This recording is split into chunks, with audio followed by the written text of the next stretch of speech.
Hey guys, what's up? Lightboltjoe here. Today we are going to discuss the iconic television series that it was and still is, The Mick. I was going to say film. This show started in 2016. It ended in 2018. It had 2 seasons on Fox. It is now currently streaming on Hulu. Go give it a shout. Go give it a watch.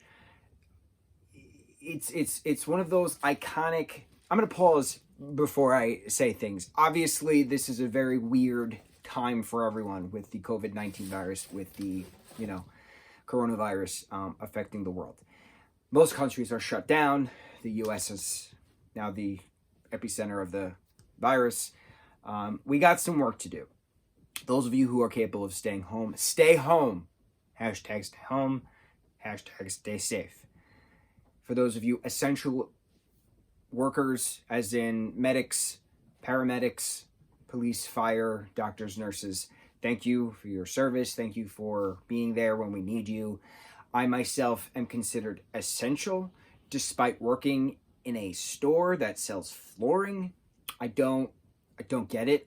I don't understand. It's not safe working conditions. It's weird. It's a very weird situation since I'm in New York and we're a state mandate to stay home. So just stay safe. Please just stay safe. Okay. During all of this, right, I've had numerous associates refuse to show up to work, and rightfully so.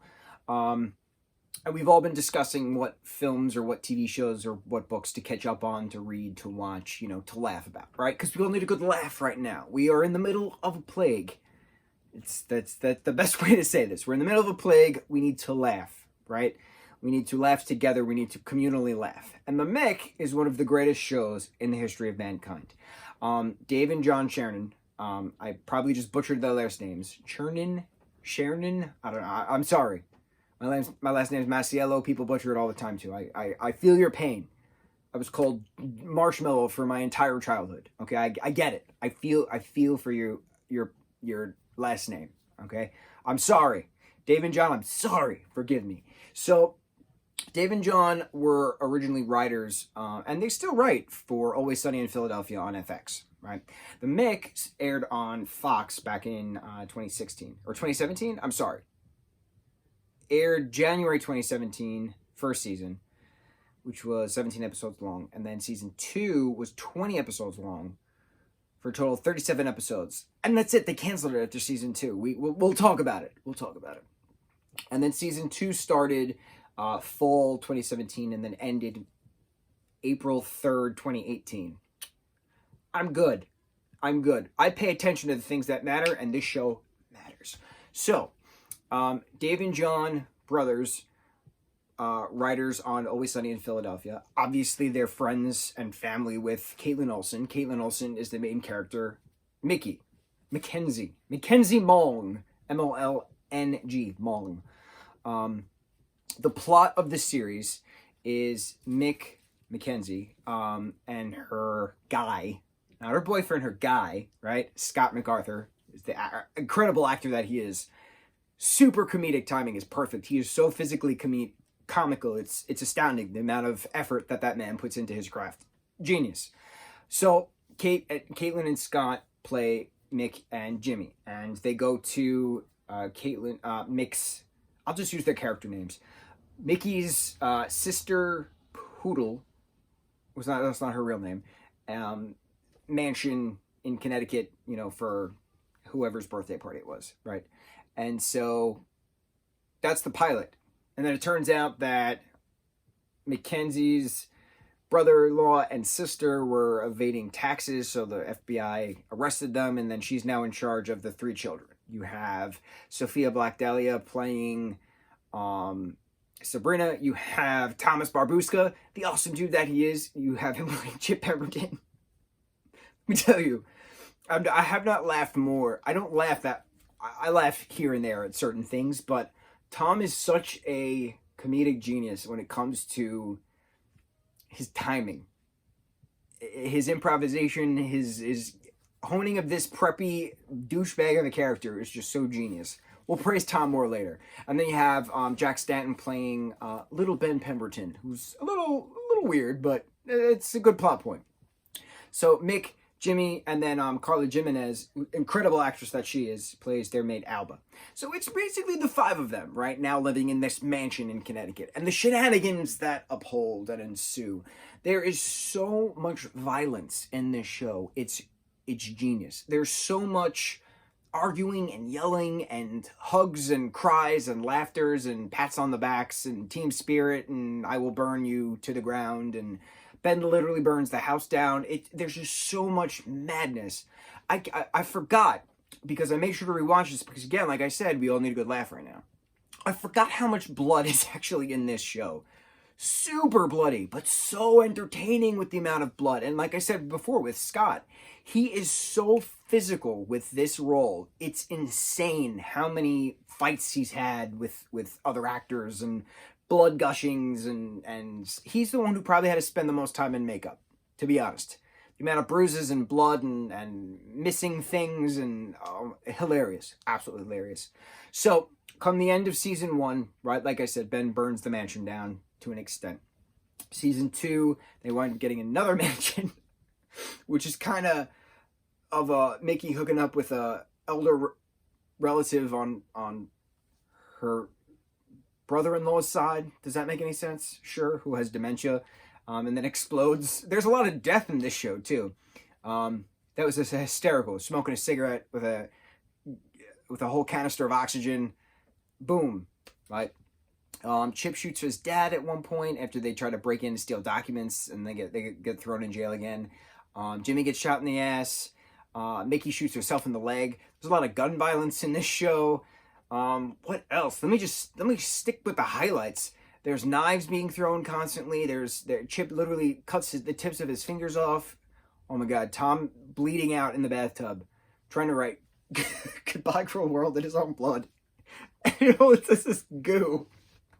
And then his handprint going down, and Ben's like, what is goo? Hysterical. What else? What other standout moments? Okay. We've talked about Thomas Barbuska so many times, right? In many past reviews, I've praised the hell out of him numerous times, right? He is awesome. He just turned like 17 or something on March 3rd. I'm March 7th, so I just remember these similar birthdays of mine, right? So he and Griffin Gluck, who we've praised thousands of times before. They're in the movie right now on Hulu. Another Hulu original. Oh my God, my mind is mush currently. Big time adolescence. I just talked about it the other day. I'm ashamed in myself. I apologize. We just talked about how awesome they are. We've talked about them in numerous other projects, and I've said this countless times about the two of them being real life friends, but other actors and actresses in general. I love seeing real life friends play friends on the screen, because it gives a sense of authenticity that you can't really get, right? Back in the day, way back in the day, when Teen Wolf first aired on MTV, oh God, when was this? 2010, 2011? One of those years. No one assumed that Dylan O'Brien and Tyler Posey were not friends prior to these roles, right, of Scott McCall and Styles Stilinski, who then we found out is Mieczysław Stilinski, but whatever. Turns out they only lived a couple blocks away from each other, and when they got casted, they started to hang out a lot and got that best friend bromance thing going, so that way when they started to film, it was more authentic. The pilot was actually authentic. You know, Styles hanging upside down from the roof was him actually hanging out. The banter they had was real, right? Because they became friends in real life prior to actually filming, so you could see it, right? So that's my point. And that was the true behind-the-scenes throwback to old school 10 years ago MTV's Teen Wolf. So shout out to all my wolfers out there. So Tom and Griff are hilarious together because they just feed off each other's energy, and it's fun seeing that. You know, you all have that friend that you could just bullshit with, and it's just fun and authentic, and it's just you see it. But it's cool watching and having it literally documented an actual friendship, right? So season 1, episode 15 is one of the greatest episodes of anything I've ever seen in the history of anything. It is called The Sleepover, right? Griffin Gluck plays this character called Dylan. Dylan is the most popular kid in Chip's grade. So Chip wants to have a sleepover with Dylan to, like, you know, gain the popularity and things like that. And all hell breaks loose.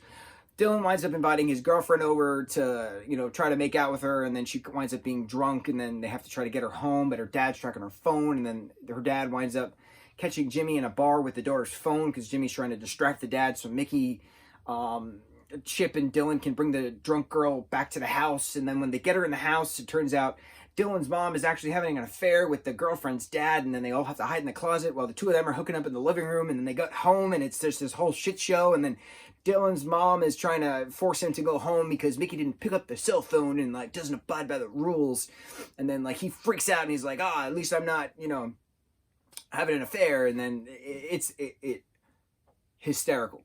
Absolutely hysterical. The just the dynamic between Tom and Griff was just hysterical. And then, lo and behold, Griffin revives his character of Dylan in season 2, episode 15.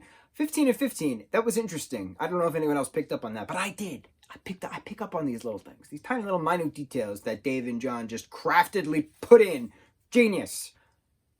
I want a book.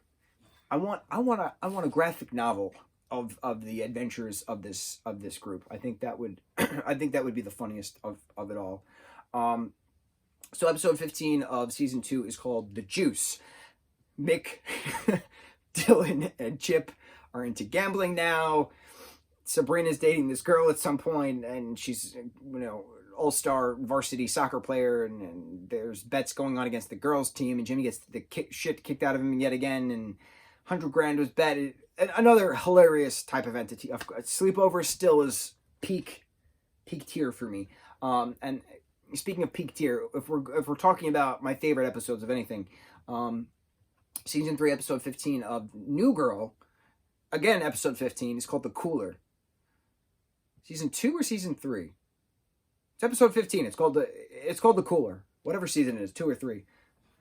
I pee my pants, die every time Max Greenfield's character of Schmidt faints when he screams at Nick, who's on the ledge of the loft, to avoid kissing Jess, who's played by Zooey Deschanel. Another Fox show, actually. Fox has good shows. Yeah, so obviously you can tell I'm invested in these characters. The plot was just on point. And the way that the series ended was not intended for it to end. It was just a season ending, right? Everyone was blindsided, cast, crew, fans alike, that Fox did not pick it up for a 3rd season to debut only 2 years ago, fall of 2018. It's weird that it was only 2 years ago, but it feels like a lifetime ago. Genuinely feels like a lifetime ago. You gotta think, April 3rd is what? 6 days from now, give or take? And that's like when the series ended, but 2 years ago? It's just weird saying I'm having fond memories of this show from 2 years ago. I'm talking about it like it was 12 years ago. But it's one of those, like, timeless types of adventures. You just laugh your ass off. And it's just a great bonding moment with friends or whoever you're watching it with. If you're self-quarantining right now, watch it on Hulu. So I need Hulu to pick this up for a 3rd season because Dave and John were interviewed. I can't remember where I read it, whether it was Entertainment Weekly or Vogue or something. I don't remember. But they were saying that they really wanted to have a 3rd season because of the way that season 2 ended. Season 2 ends with Sabrina, you know, getting struck by lightning from the samurai sword in the parking lot during a thunderstorm. But they wanted the 3rd season to be like her learning how to talk again and her learning how to walk again and the comedy of, like, her getting her basic motor skills back because they've been taking care of the Colonel this whole time. So I thought that was genius. That leads so much things into it. But you can tell that that Dave and John write Always Sunny in Philadelphia, an FX show, because of the hilarity and the craziness and the 0 to 100 real quick that both of those shows bring together. So Disney bought Hulu, what? I don't know. However many years ago. Disney bought Fox. However many years ago. 20th Century Fox, however many years ago. So Hulu has both Always Sunny in Philadelphia and The Mick on, technically, right? So technically, Hulu can pick up the Mick for a third season if everyone is down. I think they should. I think, obviously, it's been 2 years later. They really shouldn't stay with the Sabrina, learning how to walk and talk again bit.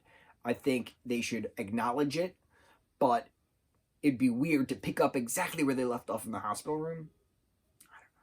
Or they could try, and they could pull it as a Sabrina Had a Dream kind of thing. I mean, that's what Will and Grace just did, and that's been hysterical. And unfortunately, that's ending again, too. I like my comedy shows. I do. I enjoy comedy. Comedy is good. Yeah. Mick. The Mick. I remember when they first had the advertisements for it. It was a big, mall campaign. And I was working in a mall at this point. Shout out to Journeys. And anytime I would park at the food court. I would walk through the food court to get to my job. I had a blast. It was fun. And they had these, live billboard ads of Caitlin Olsen in a box, in a glass box, just pushing and trying to get out, and just says the Mick premiering on Fox January 2017. And I thought it was funny because it's a whole metaphor, she's in a box her whole life, but she's in a different world because she's now going from gutter trash to high-end upscale first class everything amenities, mansion this and mansion that. I don't know, I thought it was fun. Happy early birthday to Carla as well. And I think that's it. I think I covered it. I talked a lot. My voice hurts. I need to get some water. Yeah. I feel it. I feel it right here. Also time for bed. Have you guys seen the Mick? I think you should watch the Mick if you have not seen the Mick. So again, shout out to Dave, John, Caitlin, Carla, Scott, Sophia, Tom, and Jack. Jack Stanton is hysterical. Little dude that he is. Great. But great things to come for everyone, I hope. Health, happiness, and peace for all. And stay safe. Please stay safe, everyone. And get sleep. There's nothing better for your immune system than sleep. Plenty of sleep. At least 10 hours a night. Mucho mahalo.